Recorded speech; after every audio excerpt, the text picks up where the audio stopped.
Come on, don't get tired. Come on, shout the name of our God.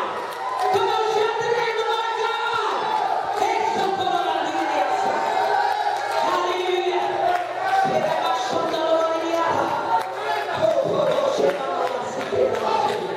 Hallelujah. First Kings, the 18th chapter, and the 24th verse. Hallelujah. I went down in Indianapolis yesterday. I preached and said, "Big God gave me a word." Hallelujah. He picked it up, and the Bible says, "And call ye on the name of your God, and I will call on the name of the Lord. And the God that answered by fire and him God." And all the people answered and said, "It is well." Hallelujah. On yesterday, driving all the way down to Indianapolis, I began to question the Lord. What is it that you want to say to your people? What is it that you have to respond to? And I heard the Lord come and tell me. He said, "I'm sending the fire." Now we've been sharing tonight on this morning about we want him to set us on fire. We want to have something that's going to burn for the rest of our entire life. And I'm coming to tell you tonight, hallelujah, on this morning, that God is sending a fire that's getting ready to set you ablaze into eternity. There is a fire that is coming that's going to come into your soul, that's going to come into your spirit, that is going to cause you to access the things of God. Hallelujah, the Bible said in the New Testament, when John was baptizing people, he said that there is one coming that is coming to baptize you with fire. That same fire is that of the Holy Ghost. The same fire that in Acts 2:38 that we preach that is necessary for salvation is the same fire that he's sending out. Hallelujah. And today we have catapulted into a place where God says that I can begin to perform the things which my word has spoken.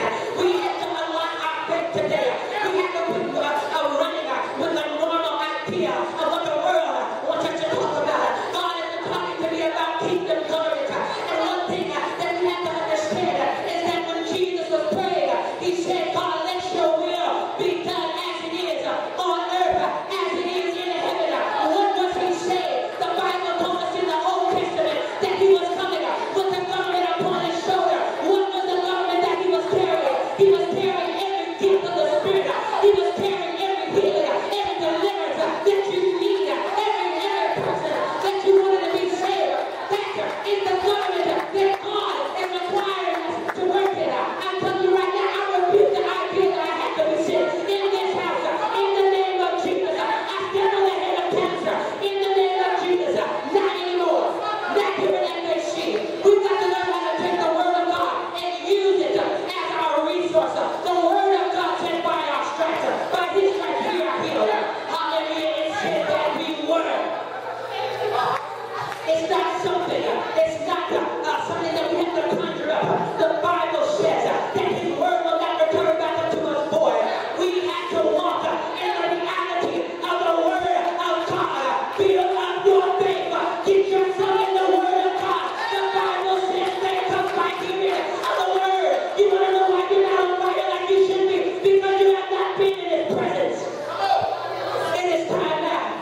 prophecy more than we believe God. We believe in the report more than we believe in the word of God. And it's time that we begin to walk on faith and we begin to believe God as he said he is. If God has told you in his word that you are healed, follow the government.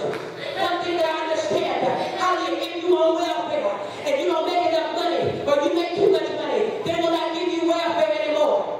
I understand that because you no longer need it. We are acting like we don't need God's help anymore. So what has he done? And I'm going to give you the resources. You don't need it. You got